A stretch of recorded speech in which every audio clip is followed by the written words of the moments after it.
नमस्कार दोस्तों, YouTube के हिस्ट्री अड्डा चैनल पर मैं डॉक्टर दिवाकर मिश्रा एक बार फिर आप सभी का स्वागत करता हूं। दोस्तों, अभी हम ताम्रपाषाण काल का अध्ययन कर रहे थे और भारत की विभिन्न ताम्रपाषाणिक संस्कृतियों की विशेषताएं और परीक्षा से जुड़े हुए काफी महत्वपूर्ण तथ्य भी हमने जाने थे। इसी दौरान हमने आपको बतला दिया था कि इन ताम्रपाषाणिक संस्कृतियों के बीच क्षेत्रीय विविधता का आधार मृदभांड थे। तो मृदभांड पुरातत्व की दृष्टि से एक महत्वपूर्ण स्रोत के रूप में स्वीकार किए जाते हैं और भारतीय इतिहास में आद्य इतिहास का जो कालखंड है वह संपूर्ण कालखंड इन मृदभांडों पर ही आधारित है।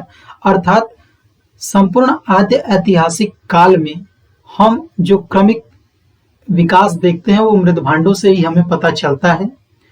तो इसी को ध्यान में रखते हुए आज के इस वीडियो में हम बात करेंगे प्राचीन भारत की प्रमुख मृदभांड परंपराओं के विषय में और जानेंगे इनसे जुड़े हुए परीक्षा की दृष्टि से महत्वपूर्ण तथ्य।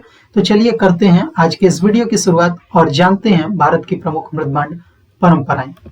दोस्तों, जैसा हमने कहा कि पुरातत्व के स्रोत के रूप में मृदभांड स्वीकार किए जाते हैं, तो सबसे पहला प्रश्न उठता है कि वह कौन था जिसने इन मृदभांडों को पुरातत्व के स्रोत के रूप में पहचान दिलाई, उसे दुनिया के सामने एक अध्ययन का केंद्र बनाया।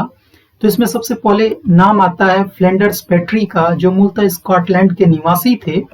इन्होंने ही पुरातत्व के क्षेत्र में मृदभांडों का महत्व सर्वप्रथम पहचाना था और मृदभांडों का अध्ययन प्रारंभ किया। इनका एक स्टेटमेंट काफी फेमस है, काफी परीक्षा की दृष्टि से महत्वपूर्ण है कि मृदभांड पुरातत्व की वर्णमाला है। इसी प्रकार इनकी पुस्तक है methods and AIIMS in archaeology. तो दो तथ्य फ्लैंडर्स पेट्री से जुड़े हुए आप याद रखेंगे। अगर हम भारत के संदर्भ में बात करें तो नाम आता है बीबी लाल का। भारत में मृदभांड परंपरा को सर्वप्रथम उद्घाटित करने का श्रेय इन्हीं को जाता है। और आपको हमने पिछले वीडियो में भी बताया था कि गैरिक मृदभांड संस्कृति अर्थात ओसीपी के खोज करता थे ये।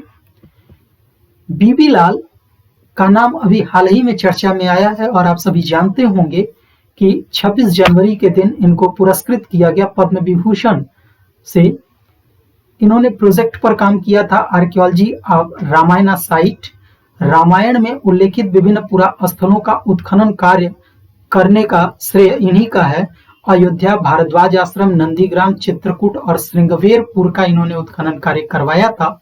और इसी को ध्यान में रखते हुए भारत सरकार ने इस वर्ष इन्हें पद्म विभूषण से सम्मानित भी किया। तो बीबी लाल भारतीय इतिहास में अगर बात करें तो मृदभांडी परंपरा को सर्वप्रथम उद्घाटित करने का काम करते हैं, फ्लैंडर्स पेट्री के ही समान। अब हम बात करते हैं मृदभांडों का प्रचलन आखिर कब से हुआ या मृदभांडों को सर्वप्रथम किस काल में देखा गया।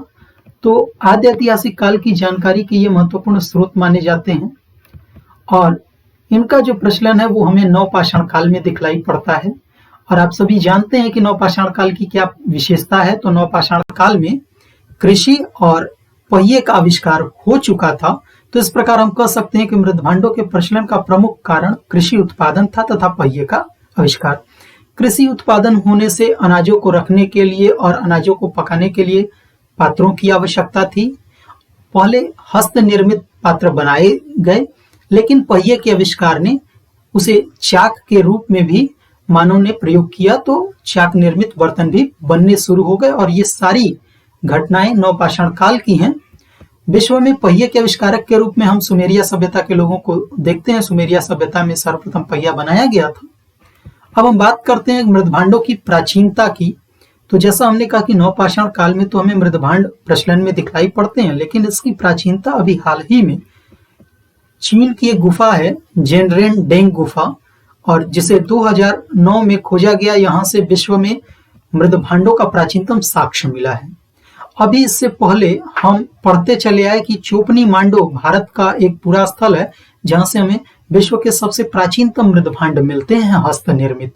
लेकिन अभी हाल ही में खोजी गई इस गुफा में जो मृदभांड मिले हैं उनकी कालावधि की बात करें तो लगभग 20,000 वर्ष पूर्व के ये मृदभांड माने जा रहे हैं।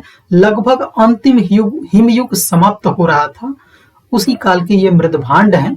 तो इस प्रकार हम देखें तो संपूर्ण विश्व के परिप्रेक्ष्य में मृदभांडों की परंपरा इस खोज के आधार पर काफी प्राचीनता लिए हुए है। अगर हम भारत में मृदभांडों की प्राचीनता की बात करें तो भारत में हस्तनिर्मित मृदभांडों का सबसे प्राचीनतम साक्ष्य हमको चोपनी मांडो और लग्नाज से प्राप्त होता है। चोपनी मांडो इलाहाबाद के समीप विंध्य की पहाड़ियों में स्थित है, जबकि लग्नाज गुजरात का प्रमुख मध्य पाषाणिक पुरास्थल है। आप सभी परिचित होंगे इन दोनों पुरास्थलों से। लेकिन यहाँ से प्राप्त मृदभांड जो हैं वो विकसित मध्य पाषाण काल के हैं या प्राक नवपाषाण काल के हैं। चाक निर्मित तथा अलंकरण युक्त प्राचीनतम मृदभांड मेहरगढ़ से प्राप्त होते हैं। तो याद रखेंगे, हस्त निर्मित अगर प्राचीनतम मृदभांड पूछे तो चोपनी मांडो और लग्नाज, जबकि चाक निर्मित अलंकरण युक्त मृदभांड पूछे तो मेहरगढ़ से प्राप्त हुआ है। मेहरगढ़ से ही बर्तन पकाने का आवा या भट्टी का भी प्राचीनतम साक्ष्य मिला है। भाई बर्तन है तो आग में उनको पकाया जाएगा, उसके लिए भट्टी का प्राचीनतम साक्ष्य हमको मेहरगढ़ से मिलता है। और मेहरगढ़ इस दृष्टि से भी महत्वपूर्ण है कि मृदभांडों के तकनीकी विकास के सभी चरणों का सुस्पष्ट प्रमाण यहाँ से मिलता है। अर्थात हस्त निर्मित मृदभांडों से लेकर के चाक निर्मित अलंकरण युक्त मृदभांड इसी पुरास्थल से हमको प्राप्त होते हैं। लेकिन अभी हाल ही की पुरातात्विक खोजों ने इस तथ्य को भी बदलने पर मजबूर कर दिया और दक्षिण एशिया में मृदभांडों का प्राचीनतम तिथि युक्त साक्ष्य हमको लहुरा देवा नामक पुरास्थल से मिला है। लहुरा देवा संत कबीर नगर उत्तर प्रदेश में स्थित है और यहाँ पर उत्खनन कार्य में ये नवपाषाणिक स्तर से मृदभांड मिले हैं जो दक्षिण एशिया में सबसे प्राचीनतम स्वीकार किए जा रहे हैं अभी हाल ही में। डोरी छाप मृदभांडों की विशेषता विंध्य क्षेत्र की नवपाषाणिक संस्कृति की है। और हमने कहा कि नवपाषाण काल में मृदभांडों का प्रचलन प्रारंभ हो गया था। तो डोरी छाप मृदभांड कहाँ से मिले हैं ये याद रखेंगे कि कोल्डिहवा और मगड़ा जो विंध्य क्षेत्र में पुरास्थल आते हैं।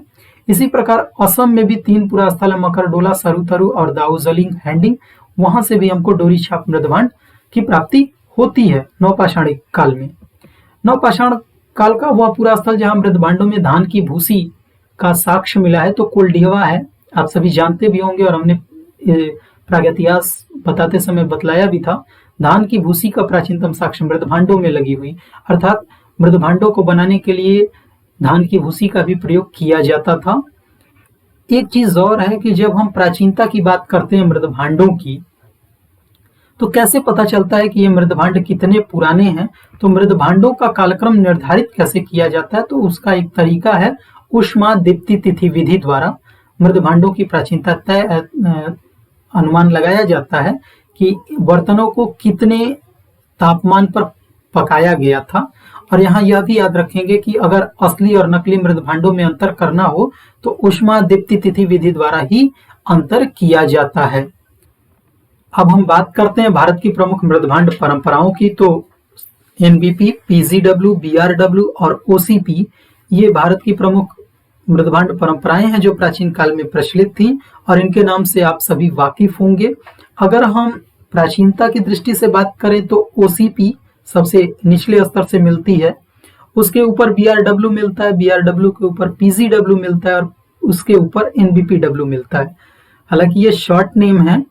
ओसीपी को गैरिक मृदभांड संस्कृति के नाम से जाना जाता है, बीआरडब्ल्यू को कृष्ण लोहित मृदभांड के रूप में जाना जाता है, जबकि पीजीडब्ल्यू चित्रित धूसर पात्र परंपरा थी और एनबीपीडब्ल्यू उत्तरी काली पॉलिश्ड पात्र परंपरा थी। तो ये पात्र परंपराएं अलग अलग हैं और अलग अलग कालों में प्रचलित थी।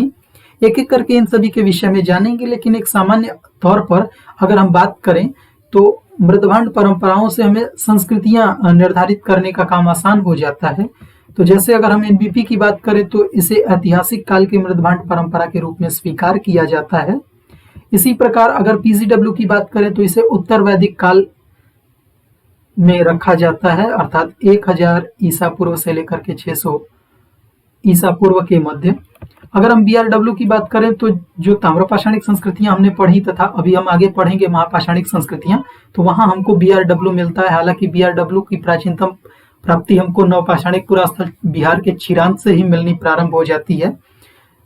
जबकि ओसीपी की बात करें तो इसे पूर्व वैदिक काल के अंतर्गत रखा जाता है। तो ये एक सामान्य स्तर पर है। हालांकि अनुसंधानों द्वारा इन मृदभांडीय परंपराओं का जो तिथि क्रम है वो ऊपर नीचे फ्लक्चुएट होता रहता है। तो ये हम पर्टिकुलर नहीं कर सकते कि ये इसी काल विशेष की संस्कृति रही होगी, लेकिन सामान्य तौर पर यही माना जाता है, यही स्वीकार किया जाता है। एक एक करके इन सभी के विषय में हम जानेंगे। तो सबसे पहले हम बात करते हैं ओसीपी की। तो ओसीपी का पहले हम विस्तार समझ लें। ओसीपी का जो संकेंद्रण के जो था, मतलब जहां पर हमको ओसीपी काफी ज्यादा मिली है, तो वो पश्चिमी उत्तर प्रदेश में मिली है। उसमें कुछ प्रमुख जो क्षेत्र हैं, सहारनपुर, मेरठ, बुलंदशहर, मुजफ्फरनगर, जहां आप सभी को बताया गया था पिछले वीडियो में कि बुलंदशहर में ही सर्वप्रथम ओसीपी की पहचान की गई थी। तो अगर हम उत्तर की बात करें तो उत्तर दिशा में हमको बहादुराबाद नामक एक पूरा स्थल है जो हैदराबाद के समीप पड़ता है, वहां तक ओसीपी थी। जबकि अगर दक्षिण पश्चिम में बात करें तो राजस्थान में नोह और जोधपुरा, और हमने आपको बताया था कि सबसे प्राचीनतम ओसीपी का साक्ष्य हमको नोह और जोधपुरा नामक पूरा स्थल से ही मिलता है। अगर हम पश्चिम की बात करें तो पंजाब में कटपालू नामक एक पूरा स्थल है, वहां तक इसका विस्तार देखा जा सकता है। जबकि पूरब में श्रृंगवेरपुर तक ओसीपी का विस्तार माना जाता है। और अभी हमने कहा कि बीबी लाल ही इस संस्कृति या मृदभांड परंपरा के खोजकर्ता थे। तो ओसीपी के विषय में तो हमने आपको पिछले वीडियो में बतलाया था। तो गैरिक मृदभांड को समझने के लिए आप पिछला वीडियो जरूर देखें जो गैरिक मृदभांड तथा ताम्र संग्रह संस्कृति पर आधारित था। शेष अगले भाग में हम बात करेंगे। Thank you for watching history अड्डा। मिलते हैं अगले वीडियो में।